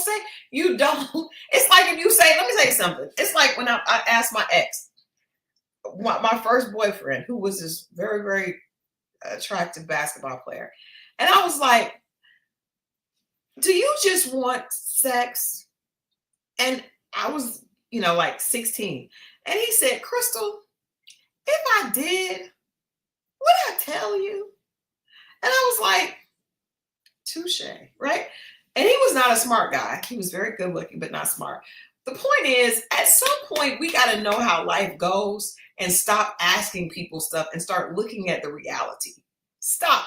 Right. So I tell you what, after he told me that, I never asked another man again, do you just want to hit? I just watched their behavior because I got smart enough to know asking, he's not going to be honest about that. Right. Process, you're watching the behavior, you're dealing with them. So the same thing when it is, you're dealing with a woman with money and she's saying this, and you be like, man, and then you're watching, and then they're doing things and you're doing this, and it's not till it goes bad you see what it is. It's going to go bad quickly. It's going to go bad quickly. It's going to go bad when she wants to go, like my girlfriend that likes to go out of town. It goes bad quickly because the lifestyle is too different. Yeah, man. It's you tell me we all going such and such. Your husband can't go? Let me see what the job talking about. Let me get back to you because I got your husband can't go? He ain't off work. He can't afford it. Hey, we need to put down this deposit. We need $2,000. Your husband don't have it $2 grand? He don't have it? You can't go shopping? What? And I'm telling you, I remember I was at a location, and I won't say who these people are because they're celebrities, but there was a young lady working with them, and her husband had a regular job. In fact, he worked for a bank. He was a bank manager. You live in Atlanta. Especially this was in the early 2000s. Great job, right? These two women were celebrities, multimillionaires. Their husbands, did not have jobs, right? They were all hanging out. Her husband was not there. They laughed when she said that her husband had not gotten off work. They made fun of the fact that he was working at the bank. And I remember feeling so bad because at that point I was divorced, and I told her, I said, don't let them make you disrespect your man because he's a good guy. He loves you. He's a good man, right? And they are speaking, and their men. It ended up going bad. They're not together with those men. But the point is, she felt embarrassed of her man, right. And that is just showing the lifestyle. It's just very different. It's hard. I remember when I was dating people, it was hard for me to bring people I was dating around the guys I worked with, right? Because, and I was just like, I just really want love. I don't care. And then I was like, nah. But see, that goes to show that there are good men out here and they got respectable jobs or whatever, but a lot of that shit just ain't enough. So I don't know if it goes to show that. But when they say there's pee in the water and this, that, there are good men. You don't want them. And I'd rather you just say that than say there aren't any. There are some, I just don't want them. That's fine. But when you say we have to say that, I do think we have to say that. I think we have to say that on both sides, though, because like I was talking to my 56-year-old friend, and he was telling me that he just wants a good woman, and I was like, but you want her to look a certain way. Yeah, I agree. And so as a woman, I just want love. Yeah, but you want him to have some security. Yeah, both sides. And because you want what you want, you cannot be resentful of her wanting what she wants. It is equal, fair exchange is not robbery.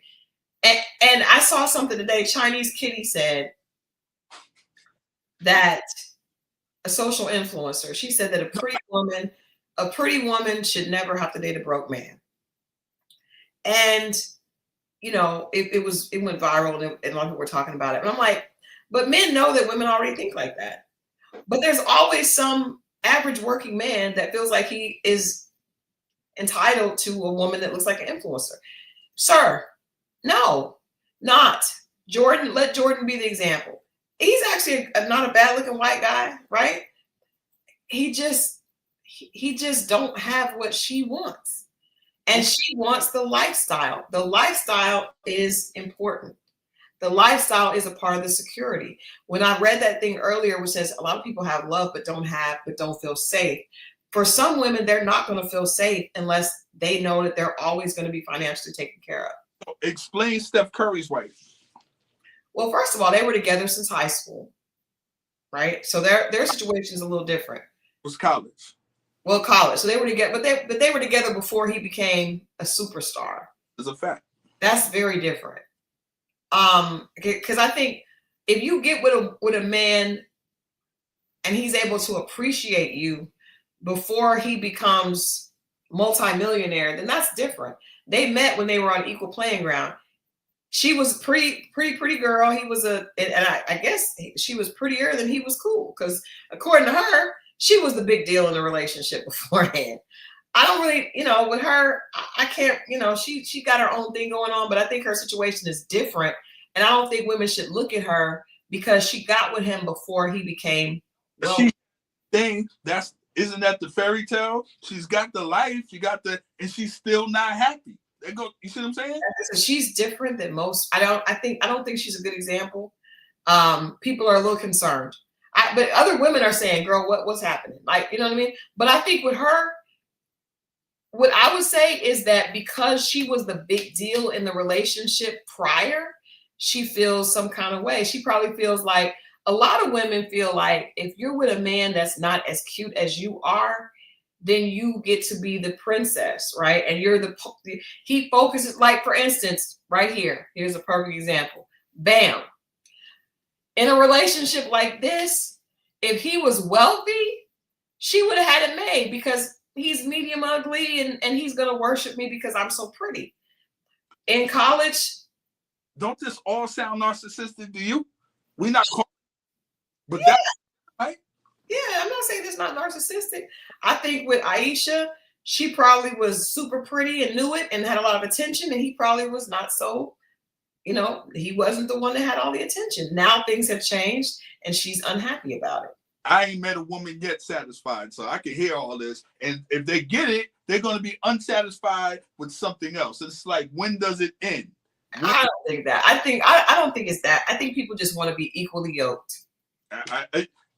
And obviously, those women, they be like, well, I get men and they're all single. So where's the men? Obviously, that stuff don't work. But the same thing with the men. The men that all want these women that look like models. A lot of them are single too. They can't get them. First of all, they got to be able to get them. They're not even getting them. It's not about getting them. It's about keeping them, because you can definitely get them. Because that's what he said. He was like, Christal, I could go out and get. They're not. You know what he told me? He was like, I don't want the woman that she is wanting attention from everybody else. I want a woman that just wants attention from me. Right, but here's the thing. You're not gonna do that. If she got 300,000 followers on Instagram, nigga, she ain't gonna just want your attention. Stop. But all the women that you just named, you just said all this stuff. I'm so sorry for saying the word nigga. Why would he want to be with that? That just cancels out all of them. So we're missing each other if that's the case. Who's it cancel out? No, I mean, if you're saying the women want this and this reason why this is what they're wanting. And then he doesn't want a woman that he wants look, but he doesn't want a woman like that because he can get the look, but he doesn't want what comes with it. Then we're missing each other. The special guest for tonight. You know what? The special guest from tonight texts me that he does not believe in dating.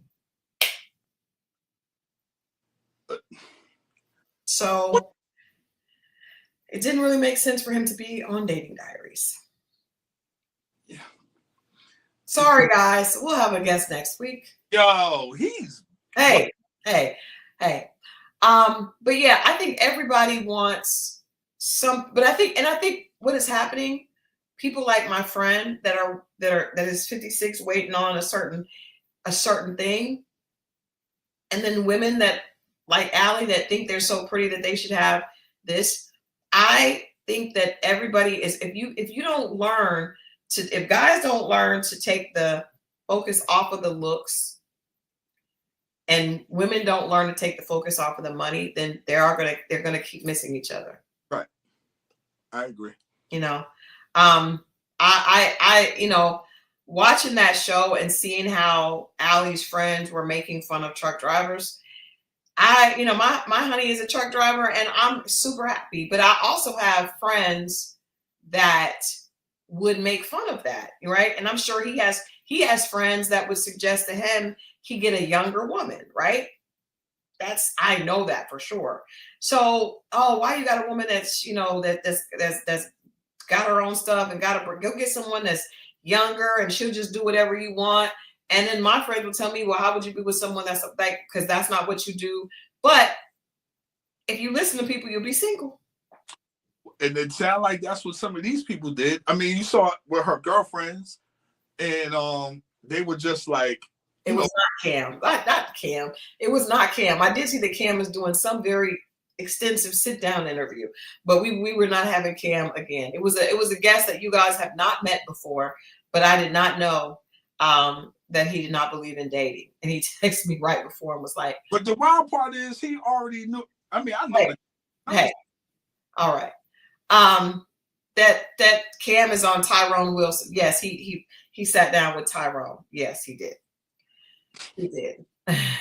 Where did that come from? Well, no, I saw that Cam was interviewing with Tyrone, who was one of the Ready to Love former guests. Gotcha.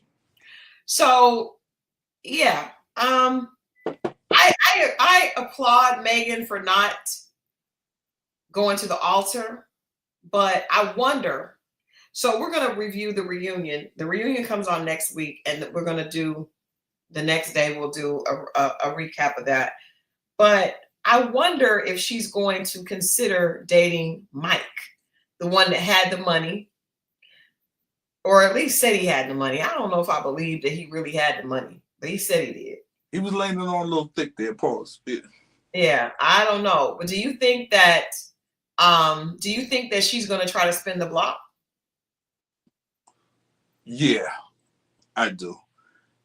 And if she doesn't, if he doesn't get there first. And I know he's coming. And I'm gonna tell you what, he's coming just because of ego. I'm glad you said that. That's true. I believe that 1,000. Just because of ego. I don't think he was really into her. I definitely think he's a jerk. I think that his ego was triggered because she didn't pick him.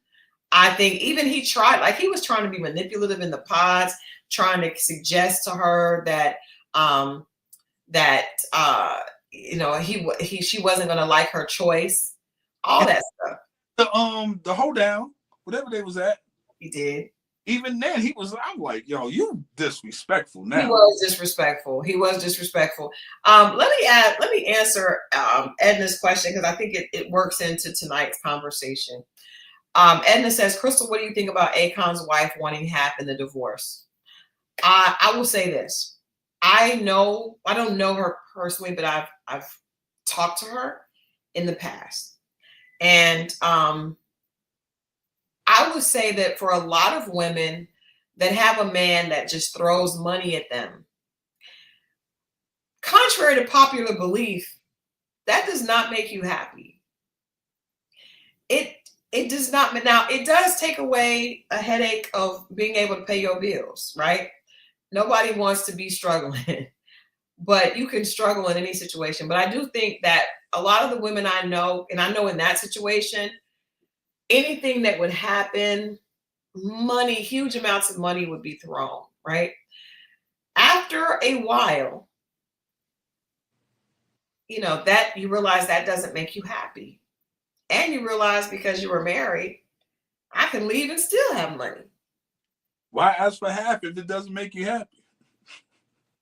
That's the only time they want to do half. They don't want to pay half. No, I'm not saying that the money doesn't make you happy. I'm saying the man doesn't make you happy. Just because the man has a lot of money doesn't mean that you're going to really, truly be happy with him once the dust settles. That's what I'm saying. I'm not saying that the money doesn't make you happy. And you should get half, if not more. You had children, please. And she's been with him for 20 years. Kids are grown. I don't give a damn. She's been with him for 20 years. She deserves everything. And she's been through a lot of public humiliation. But, and that's just, men and women are gone. And she didn't work. So you had a wife, and you didn't start nothing. She didn't. You didn't start no business. Anyway, go ahead. That's not true. She did have a couple of businesses that he threw at her to give her something to do. But the point is, at that, he not that we're going to get into, because Yeah. But I'm just saying, just because a man has a lot of money does not mean that you're going to be happy with him. Mm-hmm. You could be happy with the money, but that doesn't mean that you're going to be happy with him. And guess what? On the other hand, just because a girl is drop dead gorgeous doesn't mean you're going to be happy with her. I think we'll all take the money over the looks. All of us, men and women. I don't know.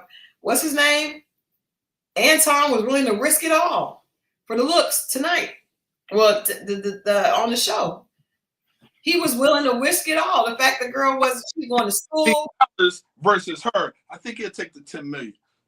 I don't think so. I think because I don't think men do that. I think men really do want a beautiful woman. That's the whole scenario behind Pretty Woman. Richard Gere had all the money. He just wanted a pretty woman. No, but he's not. He's like she said, he's good, but he ain't good. Like, and then if you put that up, then he'll really start to weigh out his options, thinking, do I really? And he'll start to think about, oh, she don't cook, she don't clean, or maybe he'll just pay somebody to cook and clean if he got that type of bread and still keep her. I don't know. He looks like that. He'll probably keep her. It's just, I think men and women are just different, and we have to just be okay with the fact that we're different and find you somebody that works for you in that difference, right? So if you find you somebody that works for you. If you got a problem and you don't want to be with somebody that weighs over 150 pounds, that's fine.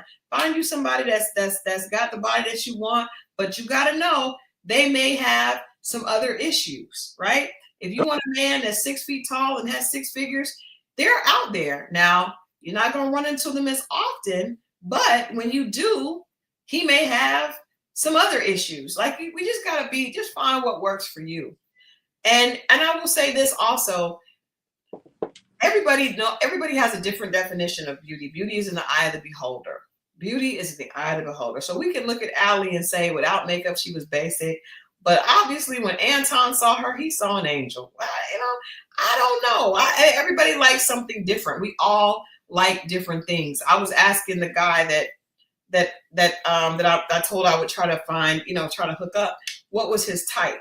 And he was like, well, I don't like skinny girls. I like but I'm like, you just get what you like, but you got to know that nobody's perfect. And if you are constantly going out with what you like and it doesn't work, maybe consider making some adjustments, not getting something the total opposite to where you're going to be like, when you kiss them, because that's not good either. Because I've done that. I've tried that.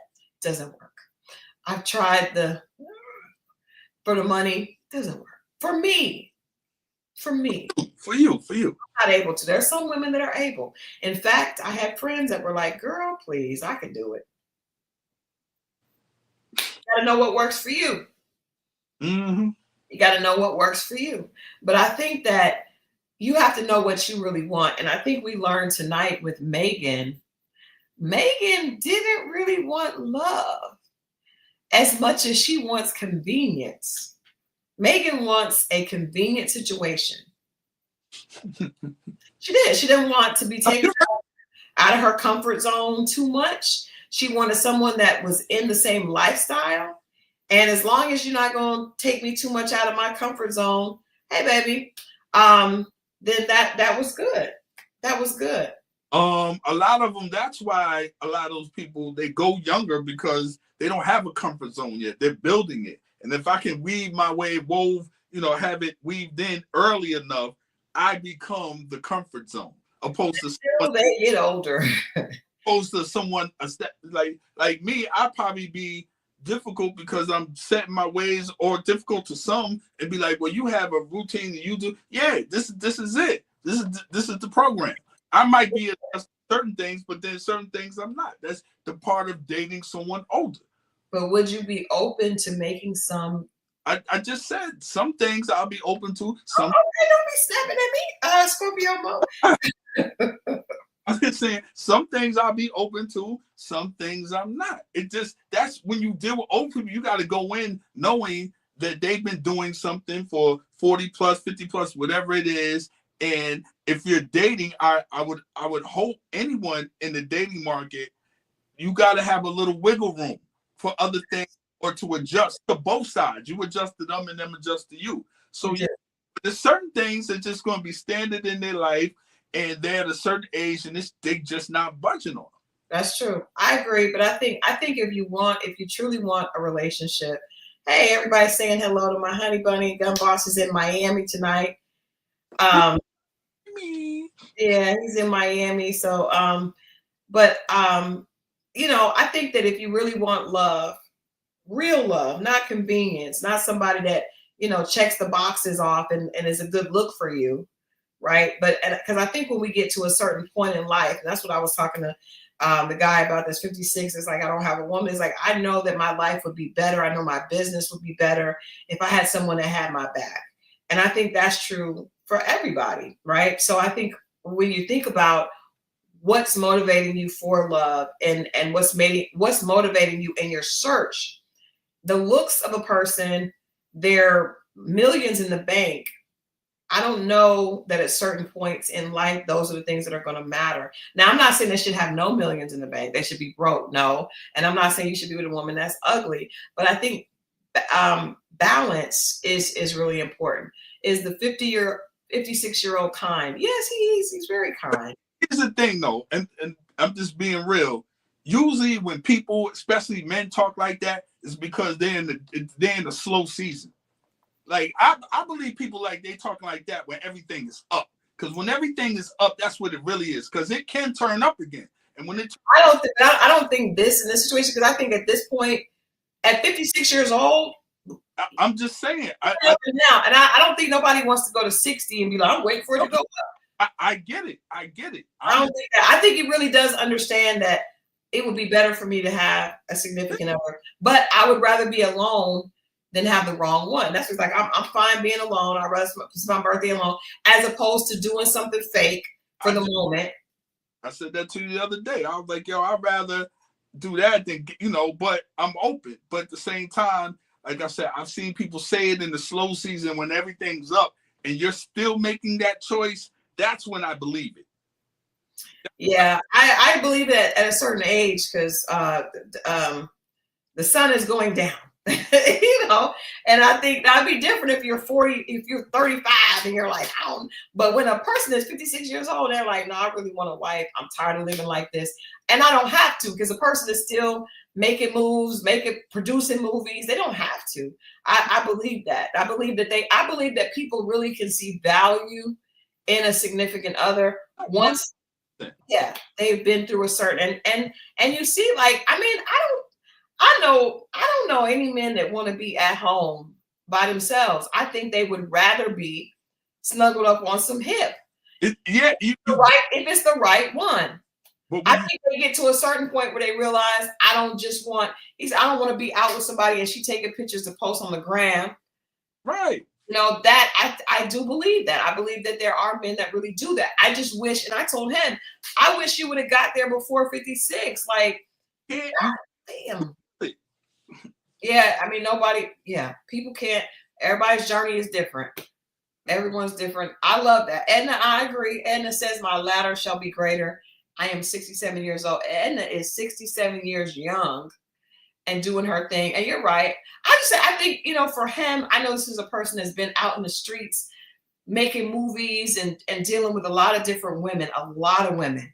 And I think when you deal with a lot of people, you can even become more empty inside because you've given a lot out and you haven't got much put back in. And I mean, I didn't date a lot of people. I dated, but I didn't date a lot of people because I would take sabbaticals. But I do think that dating a lot of people, it sounds fun. And after a while, it's not. I think men and women. Now, for those outliers that say it's still fun to date lots and lots of people, God bless them and leave them to the streets. But I think most people eventually would rather have somebody that was really there for them. Yeah. You know what I mean? Like, that's just human nature. Now not until they're ready, but I'm just saying, like, not the monotony of just new person, meeting a new person, got to talk to a new person. You really don't want to keep doing that. You're trying to figure out, how can I screen better so that the next, as you say, my next move is my best move. You could be ready all you want. You still have to align it up with the right person, not just the right person. So ready, and then you still have to. That's it. Yeah, you lie, and it comes when it's supposed to come. And sometimes if it didn't come before that, you wouldn't have been ready for it, or maybe they wouldn't have been ready for you. There it is. So, with that being said, I cannot wait till this reunion. I look forward to seeing the fallout of this. Nick and Annie, and I hope Annie has better hair, because for a hairstylist, it was very strange that her hair was never done.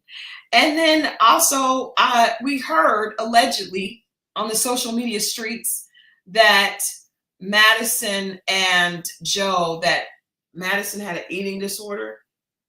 I don't know if she developed the eating disorder after she saw that Joe said that he wanted someone thinner, that he usually dated smaller women.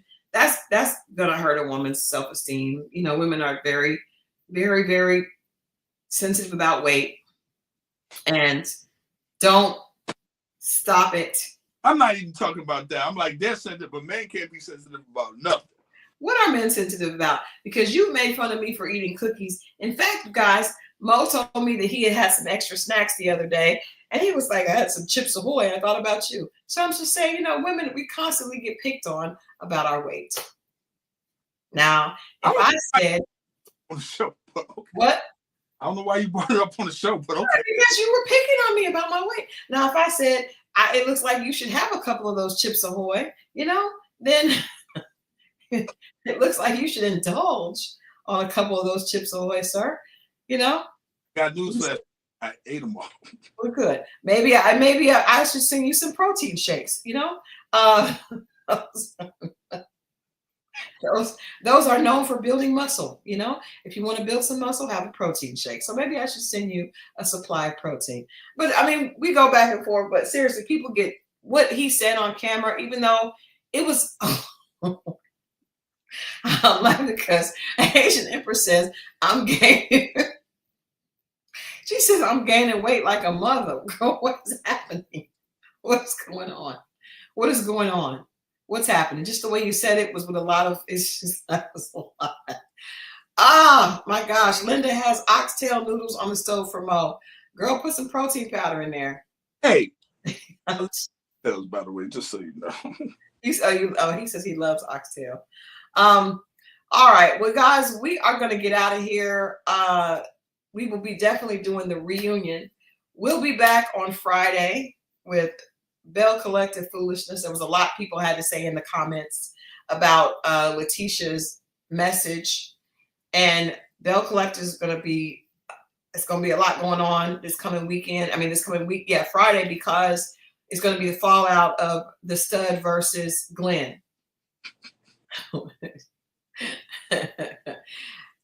And then also we'll have some updates on Ready to Love Detroit.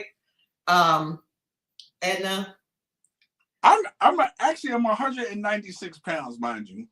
Golly, you got me 175. Most of that is in his head. It's possible. Anyway, we love you guys for watching. Make sure you like this on the way out. If you guys are watching the recap of this, if you're watching the recap, make sure that you let us know what you think of the breakups on Love is Blind. Do you agree with us, or do you agree with me on LaCabria and Edmund, or do you agree with Mo that he helped? I think that her mother showed compassion and empathy, and I appreciate that. I feel like she could have not gone through with the wedding. That would have made me feel better. I also did not think that Allie needed to go through with it. But I mean, that was more made for TV, because I think, Anton's going to be okay. And then what did you think about Megan and Jordan? Megan and Jordan saying that if he had money, everything would be fine. Megan saying not only does she not want to be with a man with no money, but she also don't think she wants to be a mother, period, let alone a stepmother. She said that she kind of romanticized being a stepmother, but she doesn't want to be a stepmother, and maybe not even a mother. So interesting commentary. Let us know what you guys think about that. Make sure that you're tuned in on Friday at 10 p.m. for our Bell Collective Ready to Love recap. And then next week, we're going to be doing the recap for Love is Blind. Love you guys for watching. Like this on the way out. Have a productive week, guys. Be blessed. We love you. We'll see you Friday. Friday, y'all.